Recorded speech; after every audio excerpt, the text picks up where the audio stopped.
Kesalahan pejuang receh. Jadi kesalahannya apa? Kesalahannya adalah jangan berjuang cuma demi receh doang gitu. Kalau bisa berjuang demi duit gede, demi harapan yang lebih besar, demi kehidupan yang lebih baik.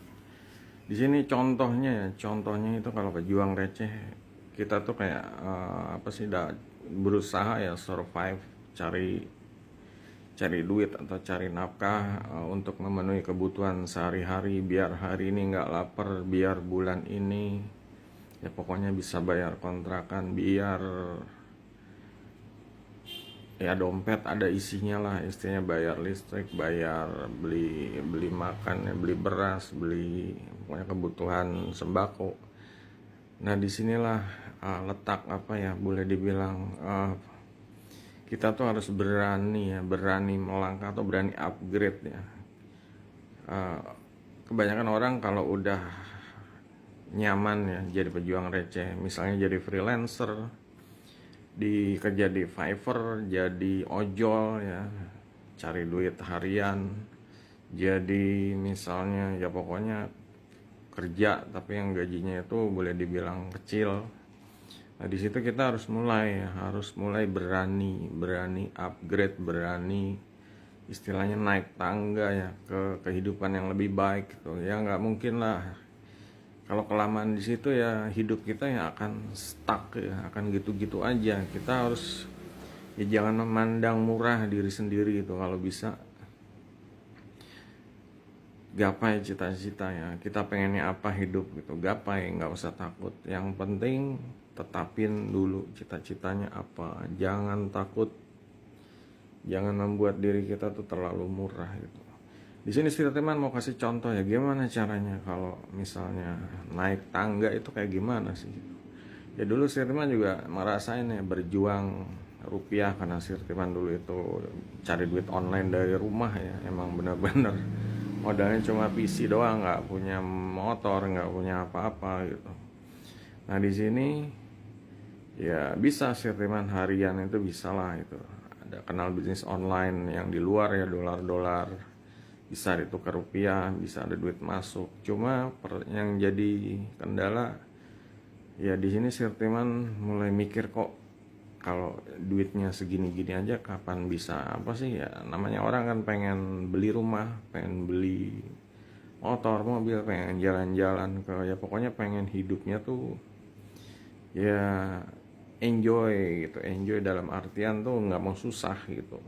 Nah di sini teman mulai mulai cari-cari info ke forum-forum luar negeri ya, sampai akhirnya dapat istilahnya boleh dibilang kesempatan ya, kayak ya di sini Sirtiman kebenaran ya karena mungkin orangnya aktif di forum, mungkin udah pada kenal di Facebook, jadi mereka itu menawarkan kerjasama ya, dan yang ternyata itu kerjasamanya seperti di Sirtiman ditawarin ngurus 600 blok ya, di situ suruh ngurus 600 blok gitu.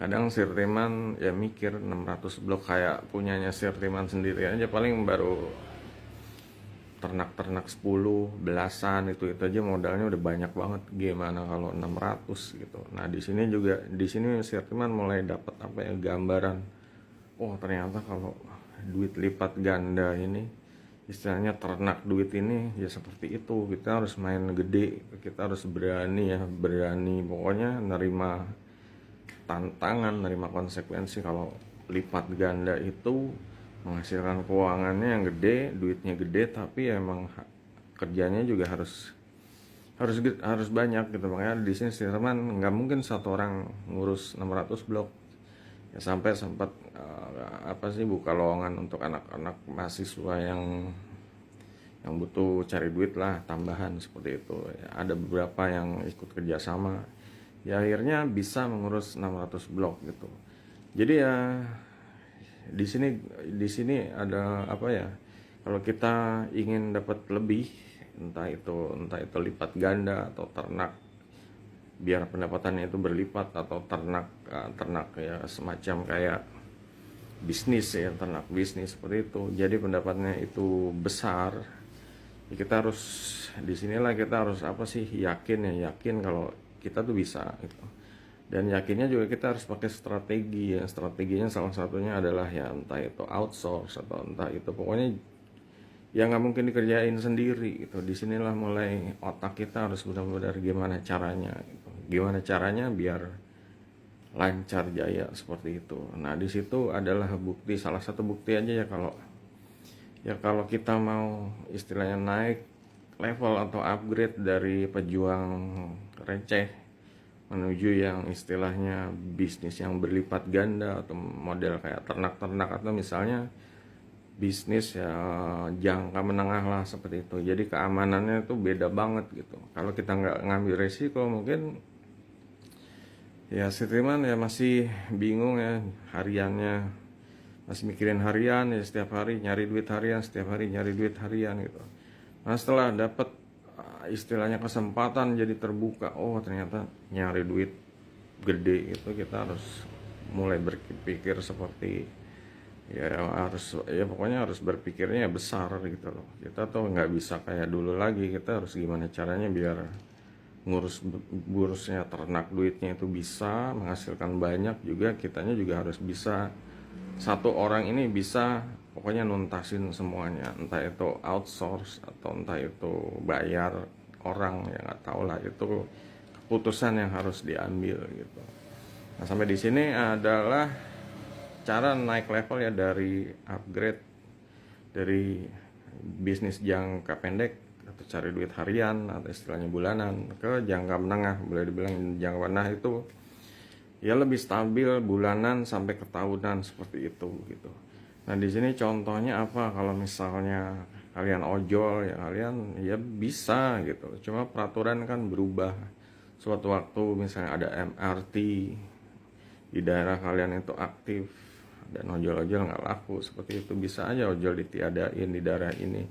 Nah itulah kalian harus mulai punya persiapan ya, persiapan rencana cadangan atau gimana caranya biar kalau bisa jangan jadi ojol terus gitu. Juga untuk yang lain ya bukan ojol aja yang ada, kayak misalnya pembantu rumah tangga yang kerjanya cuma ya antar tetangga aja, di situ kita harus benar-benar gimana caranya sih gitu biar naik level lah gitu.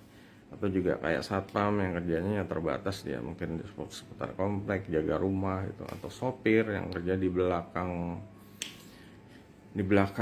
mobil atau motor gitu ya. Dan ya apalagi sekarang udah zamannya Tesla gitu ya, suatu waktu mereka akan tergantikan ya. Makanya untuk yang mulai sekarang, kalau kalian merasa ya di harian aja kalian udah repot gitu, seharusnya mulai cari cara ya, cari ide, cari informasi, cari peluang untuk mulai naik level ya. Kalau artinya di harian itu udah istilahnya grafiknya menurun, itu ya emang udah saatnya kalian harus naik level gitu. Jangan diterusin, nanti akan grafiknya turun, akan rungkat seperti itu. Kalian harus mulai bergerak gitu ya. Gimana caranya sih?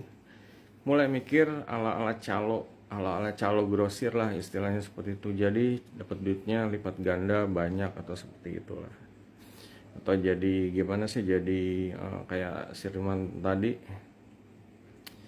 menghandle banyak klien gitu, menghandle banyak istilahnya bisnis ya. Di situ kita bisa cari cara lah gimana caranya. Misalnya tangga-tangga kita nih pada mau jual rumah gitu, ada beberapa orang ini udah dikumpulin aja gitu, kumpulin datanya dimintain, nanti kita yang promosiin, bikin web yang ada rumah, semua orang tinggal pilih, misalnya seperti itu. Ya emang awalnya kita bukan seperti itu ya, cuma kalau kita mau benar-benar harus naik level, kita harus berani gitu. Kita harus berani, nggak ada kata takut, nggak ada nunda-nunda, nggak ada itu. Nunda-nunda itu ya yang bikin bangsa Indonesia ini nggak maju-maju ya itu gitu. Kalau ada kesempatan langsung ambil, langsung action, langsung pokoknya gaspol gitu.